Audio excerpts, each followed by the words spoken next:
The presidents of Lithuania, Latvia, Estonia, and the Prime Minister of Denmark are to convene in Warsaw. The Baltic Summit, initiated by Polish President Karol Nawrocki, is in essence a consultation between the countries of the region ahead of the Polish president's meeting with Donald Trump in Washington. The main topic will be security. Nawrocki has repeatedly emphasized, including during the Polish Army Day celebrations, that this is a matter of utmost importance to him. Tak, to w naszych rękach jest bezpieczeństwo państwa polskiego i nie możemy zmarnować ani dnia, ani tygodnia, ani miesiąca. That is why Nawrocki is taking immediate action. Today's talks concern, among other things, security issues in the Baltic Sea region and the war in Ukraine. The peace talks, being led by President Donald Trump, will also be discussed. In the second part of the meeting in Warsaw, Ukrainian President Volodymyr Zelensky will join the conversation via video conference. On Friday, Karol Nawrocki will talk to the President of Moldova, and on Saturday, to the Secretary General of NATO. The coming days will be filled with mutual consultations, discussions, and the development of a regional position. President Nawrocki will travel to Washington primarily with the Polish position, but it will be supported, I hope, by the positions of other countries in the region. In this sense, it may also be the regional position. Earlier, President Karol Nawrocki discussed cooperation and regional security with the presidents of Bulgaria and Finland. All this was done in order to go to Washington with a clear, common voice of the region. It should be noted that the two ad hoc summits organized so far, one in Paris and the other in London, omitted the Baltic states. So it is all the better that the new Polish president is doing the opposite and taking these countries very seriously. Countries which, like Poland, are aware of what Putin's Russia is really like and will not allow themselves to be fooled, unlike France or Germany in the past. They have much more experience, both historical and political, with Russia, whether it be Tsarist Russia, Communist Russia, or Vladimir Putin's Russia. The meeting between Polish President Karol Nawrocki and US President Donald Trump will take place on September 3rd at the White House. The presidents will discuss primarily economic cooperation and security, including energy security. Before the meeting, Karol Nawrocki will spend the night at Blair House, an official residence of the President of the United States. Polish President Karol Nawrocki, who has already spoken personally with President Trump and has a good relationship with him, can be a link not only for Europe, but especially for the countries of our region. In the coming days, President Nawrocki will travel to the Vatican and Italy, where he will meet with Pope Leo XIV and Prime Minister Giorgia Meloni. He will then travel to Vilnius and Helsinki. All this is aimed at strengthening cooperation and thus reinforcing the resilience of Eastern and Central Europe to pressure from the Kremlin. Poland has been doing this for years by spending record amounts on defense. This is an investment not only in its own security, but also in the security of the entire region. The missile fell and people were thrown back by the force of the impact. They were lying there, a man, his wife and their child. The woman was lying under a concrete block. Her head was cut open, split in half. She was under that block. We couldn't lift it. We only managed to lift it when the emergency services arrived and used a jack, but we couldn't save her. This is the moment two ballistic missiles hit a block of flats in the center of Kiev. 17 people, including 4 children, were killed and dozens were injured in a massive Russian attack on Kiev. According to the emergency services, the Kremlin sent nearly 600 drones and over 30 maneuverable and ballistic missiles to the capital.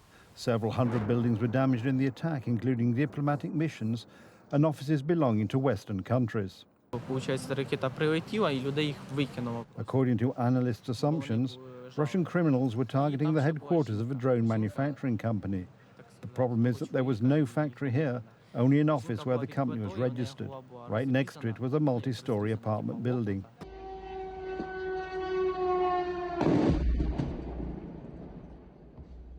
Russian bandits have no scruples.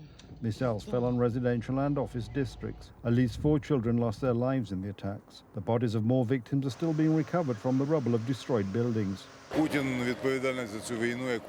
is responsible for this war, which he started and does not want to end. He doesn't just want Donetsk, Luhansk or Crimea. He wants the whole country. He is destroying cities and killing people.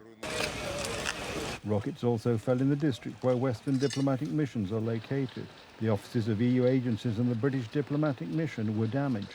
This again is a clear signal that Putin, whilst of course we try to do everything to support President Trump to bring this war to an end, that in the meantime he is willing to continue doing this. continue hitting out at innocent civilians in Ukraine. In response to the attack, London has summoned the Russian ambassador for an explanation. In turn, Berlin is calling for another package of sanctions. We all agree that pressure on Russia must be increased. President Trump has made significant diplomatic efforts, which have not yet been accepted by the Russian president.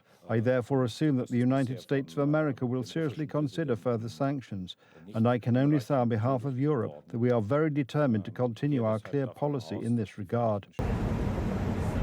The Americans are acting on two fronts. On the one hand, they are trying to bring about a meeting between Zelensky and Putin, and on the other, they are preparing a response in case the Kremlin withdraws from the talks. US-Ukrainian consultations on Russia's demands are to take place in New York later this week. It is almost certain that Kiev will not agree to most of Moscow's demands. But I want to see it end. I think that in many ways he's there. Sometimes he'll be there and Zelensky won't be there. You know, it's like, who do we have today? I got to get them both at the same time. But I want to have it end. We have economic sanctions. I'm talking about economic, because we're not going to get into a world war. After the summit in Washington, Trump clearly indicated that the Kremlin's decision will now determine the White House's next steps. It seems that either Moscow did not find the warnings credible enough or is ready for confrontation. This message is very clear to both Kiev and Washington.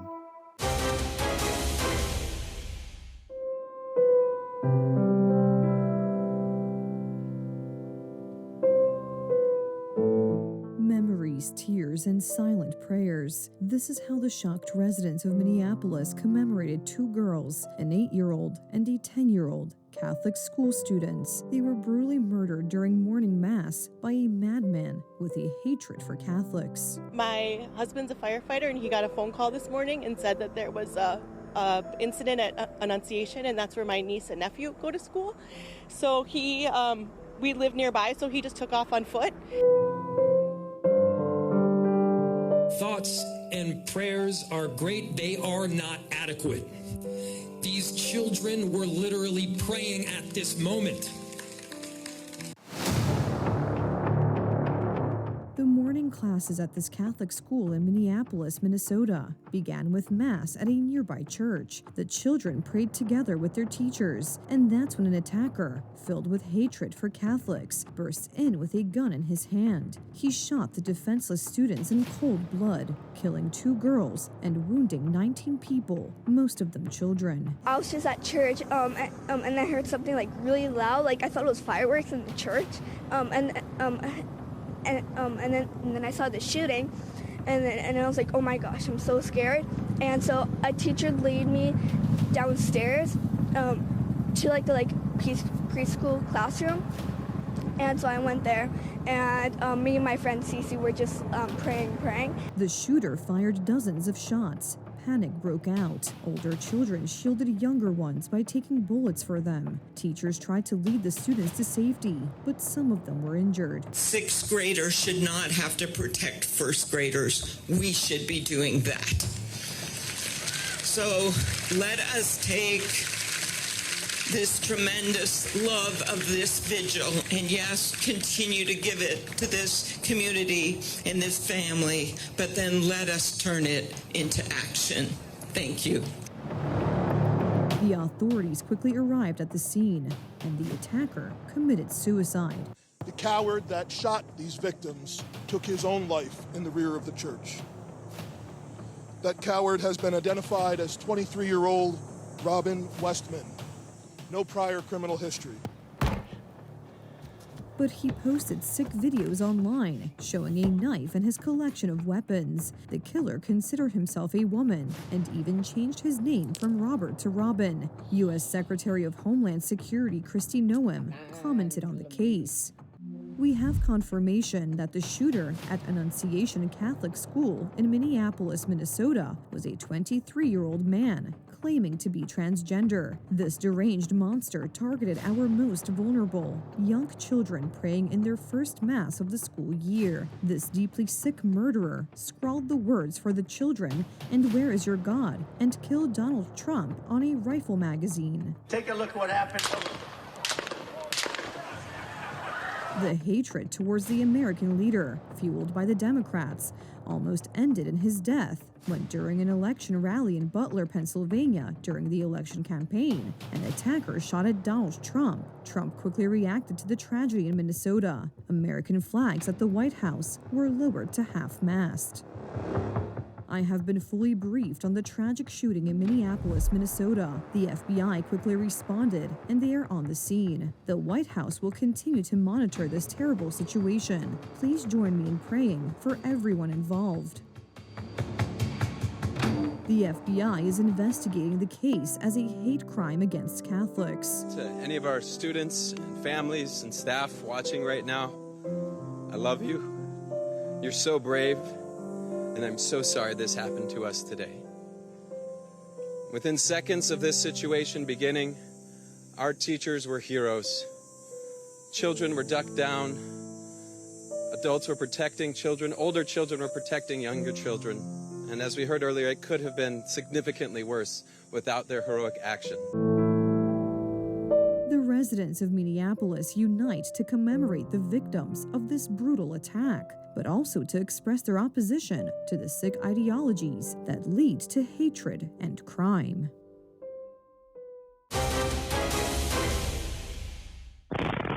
Over a week has passed since a Russian drone crashed into a cornfield in the Polish town of Ossini. However, as yet, no official information about the incident has been released. There is no shortage of unconfirmed, albeit credible and increasingly disturbing, reports in the public domain. A few comments on the Russian drone in Ossini. It flew in from Ukraine. After crossing the border, it headed northeast towards Warsaw. It exploded about 50 kilometers southwest of the 23rd Tactical Air Base, where on that day, at around the same time, the Minister of Defense was visiting the FA-50 simulators. If it had continued its flight on the same trajectory, it may have reached the airbase. It is not yet known whether it crashed only because it became caught on high-voltage power lines. Perhaps it was pure coincidence, or perhaps not. When speculation multiplies and fears arise that it was, for example, an attack on the Minister of Defense, the sense of danger intensifies. A country whose citizens are afraid is unable to defend itself effectively, and that may be what our enemy wants. Could the Polish Minister of Defense really have been the target of the attack from across the eastern border? The ministry has yet to confirm this. However, the message about where the drone armed with explosives came from is changing. It is interesting that this drone flew in from Ukraine. Ukraine is at war with Russia. So it flew in from Ukraine, because I heard from the prosecutor's office that it probably came from Belarus, probably from Ukraine. So that's a different version. I haven't heard that one yet. There is no official version yet. We are waiting, but from what I hear, and this is not the official version, it flew in from Ukraine. Immediately after the incident, the authorities were telling a different story. This drone was not released accidentally. It was released deliberately to attack Ukraine. As a result of various measures, it ended up in Poland, but the entire operation was initiated by the Russian Federation. More than a week after the incident, the only thing that is certain is that an armed drone flew into Polish airspace. Military radars did not detect it, thanks to which it flew in the Polish skies for a long time until it finally exploded. Imagine, you're sitting quietly, doing something on your computer. Your wife is almost asleep, and then boom, so loud that the house shakes. If the windows hadn't been open, I might be calling a glassmaker right now instead of talking to you. And what is Polish society supposed to think today? That Russia, by launching its drones and missiles, can expect Poland to have no air defense system? This was a test failed by Donald Tusk's government. Some experts believe that the drone did not reach its intended target and crashed into a cornfield only because it got caught in a high-voltage power line. Poles have the right to know what is happening in Poland at our borders, what threats we are facing today, and how the government is able to respond to these threats. And since it probably can't, it simply tries to stay quiet. And when it does say something, oftentimes it would be better if it hadn't. This is how politicians from the ruling coalition explained in the media why the drone was not detected by radar. Ladies and gentlemen, I would like to reassure you, the drone appeared in public space at a very low altitude, which is why it was difficult to detect it on the radar. According to experts, all this directly incriminates the Minister of National Defense, Władysław Kosiniak-Kamysz. It was a scandal. It was also a PR scandal for the armed forces, for the politician responsible for these forces. Looking at it consistently, after such an event, the defence minister should immediately resign. But there should also be personal consequences related to what we witnessed. That's not all. Poland is dramatically unprepared for a possible crisis, including in terms of medical care, according to a report entitled Safe in a Crisis, prepared by, among others, the Military Medical Institute, National Research Institute.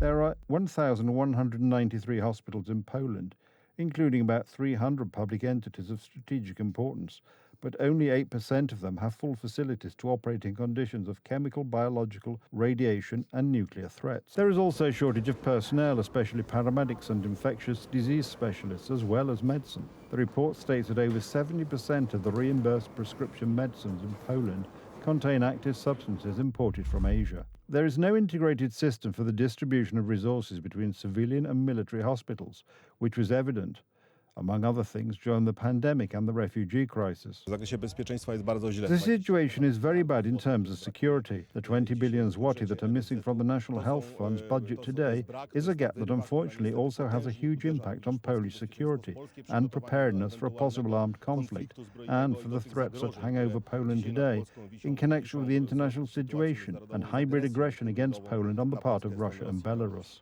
The strategic management of the medical security system falls under the responsibility of the Ministry of Health and the Ministry of National Defence.